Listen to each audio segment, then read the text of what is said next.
ایک ground set کیا جا رہا ہے۔ افواج پاکستان کے سربراہ جنرل قمر جاوید باجوہ کے ساتھ یہ کیا ہو رہا ہے جو اٹھتا ہے ان کے بارے میں دریدہ دہنی شروع کر دیتا ہے۔ میں یہ سطور لکھتے وقت سخت حیران ہوں کہ کیا کبھی ایسا وقت بھی آنا تھا کہ پاکستان کے کسی جنرل کو اس طرح موضوع گفتگو بنایا جا سکے جیسے وہ جنرل نہ ہو، جنرل مرچنٹ ہو۔ دراصل میں یہ بات بہت عرصے سے محسوس کر رہا ہوں کہ کبھی فوج کے والے سے کہی گئی ذرا سی بات پر بندہ ہی غائب ہو جاتا تھا یا اس کی اچھی خاصی دھلائی کی جاتی تھی، بلکہ بطور یادگار پیٹ میں 2-3 بلٹس بھی اس کے رہتے تھے۔ تو اب ظاہری بات ہے یہ ایک طرح سے وہ بات ہو گئی کہ انہیں کیوں نہیں کچھ کہا جا رہا، یہ لاڈلے ہیں۔ البتہ جنرل قمر جاوید باجوہ کو جلسے کے اندر موضوع گفتگو بنانے والی شخصیت کا نام محمد نواز شریف تھا۔ عمران خان نے تو ابھی تک ان کا نام بھی نہیں لیا، لیکن چلیں یہ ایک الگ ڈیبیٹ ہے، اس پر جانے کا فائدہ نہیں کیونکہ پوری قوم کو پتہ ہے۔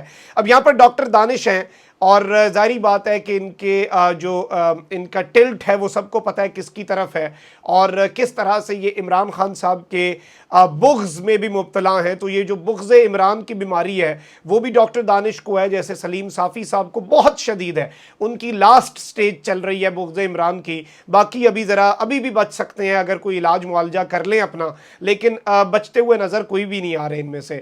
لیکن انہوں نے بھی ایک انکشاف کیا ہے اور کہتے ہیں کہ آپ کے لوگوں نے جس طرح سے سنگین سلوک کیا ہے شہداء کے ساتھ، پوری فوج آپ پر غصہ ہے اور ساری فوج، کل تک جو لوگ آپ کے حامی بھی تھے وہ بھی آج آپ کے خلاف ہو چکے ہیں، اور پوری سرونگ آرمی جس میں آپ کا ایک جوان ہے اس سے لے کر آپ کے آرمی چیف تک یہ شدید غصے میں ہیں، یہ شدید تپے ہوئے ہیں۔ اب یعنی کنفرمیشنز دے رہے ہیں ڈاکٹر دانش کہ آرمی چیف بھی اس وقت شدید غصے میں ہیں، اور شکر کریں کہ انہوں نے ابھی تک ایکشن نہیں لیا۔ ان کی ذرا سی چھڑی ہلے گی اور آپ کے پرخچے اڑ جائیں گے۔ یہ ایگزیکٹ الفاظ ہیں ڈاکٹر دانش کے، جو غالباً مقتدر حلقوں کے بیاف پر عمران خان صاحب کو دھمکی دے رہے ہیں۔ کہتے ہیں کہ انہوں نے بہت برداشت کیا، آپ اپنے لوگوں کو، قوم کو یکجہتی کے دن 14 اگست کے دن اپنی سیاست کے لیے، اپنے ایجنڈے کے لیے اور دشمن کے پروپیگنڈے کے لیے، مار پیٹ، قتل و غارت گری کے لیے لوگوں کو نکالنا چاہتے ہیں، اپنی مرضی کے فیصلے کروانا چاہتے ہیں، تو ایسا نہیں ہوگا، اب آپ نہیں بچ سکتے۔ اسی جملے کے اندر انہوں نے یہ بات کہہ دی کہ عمران خان کو اب کوئی نہیں بچا سکتا، 3 تلواریں بہت باریک ہیں، تینوں طرف سے آپ پر حملہ ہوگا اور آپ 3 مرتبہ تا حیات نااہل ہوں گے۔ ایک مرتبہ نہیں، نواز شریف ایک کیس میں تا حیات نااہل ہوا تھا، عمران خان صاحب 3 مرتبہ 3 کیسز میں تا حیات نااہل ہوں گے کہ ایک کی اپیل میں کہیں بچ بھی جائیں تو دوسرا کیس وہیں پر رہے۔ یعنی کہ یہ انہوں نے ایک نوید سنائی ہے ساری پی ڈی ایم کی جماعتوں کو بھی کہ یہ ہونے والا ہے، اور چونکہ اس وقت آپ کی مقتدر حلقے بھی بہت غصے میں ہیں۔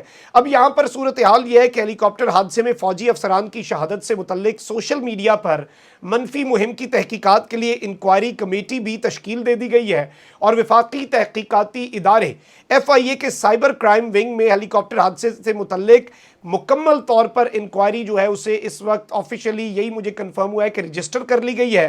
شکایت رجسٹر ہونے کے بعد تحقیقات کے لیے سائبر کرائم نے ایک انکوائری کمیٹی تشکیل دی جس کی سربراہی ڈی جی سائبر کرائم محمد جعفر کریں گے، اور ٹیم میں ڈائریکٹر وقار الدین سید، ڈیپٹی ڈائریکٹر ایاز اور عمران حیدر شامل ہوں گے۔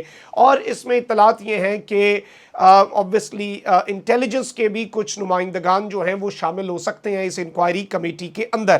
اور اس پورے معاملے کے اندر جو ایک سوشل میڈیا پر منفی پروپیگنڈا ہوا ہے، اب یہ انکوائری کمیٹی اپیرنٹلی ایسا لگ رہا ہے ایف آئی اے کیوں کر رہی ہے یہ بھی سب کو پتہ ہے، اور یہ جو نیریٹو ہے یہ کیوں بنایا جا رہا ہے۔ ایون یقین مانے ایک 75 فالوور والے اکاؤنٹ سے کوئی کچھ نہیں ہونا تھا۔ میں نے پہلے کہا پوری قوم یکجا تھی، ہے اور رہے گی اپنے شہداء کے پیچھے، جو مرضی کر لے دشمن، جو مرضی کر لے، لیکن اس معاملے کے اندر اسے استعمال کیا گیا، اور اصل شہداء کے جو میں سمجھتا ہوں کہ ان کے خون کے ساتھ جو ظلم کیا ہے وہ ان سارے صحافیوں نے، جنہوں نے اس چیز کو پروموٹ کیا اور اس پروپیگنڈے کو ہوا دی، اور اب اس پر سیاست ہو رہی ہے۔ یہ بہت افسوس ہے، افسوسناک ہے، اور یہ نہیں ہونا چاہیے تھا۔ لیکن اب صورتحال یہ دیکھتے ہیں کہ یہ ایف آئی اے کی جو تحقیقات ہیں یہ سب کے اوپر ہوتی ہیں یا صرف یہ ایک سرٹن ایجنڈے کے لیے ہوتی ہیں، یہ تو دودھ کا دودھ پانی کا پانی ہو جائے گا۔ خیر کسی اچھے کی توقع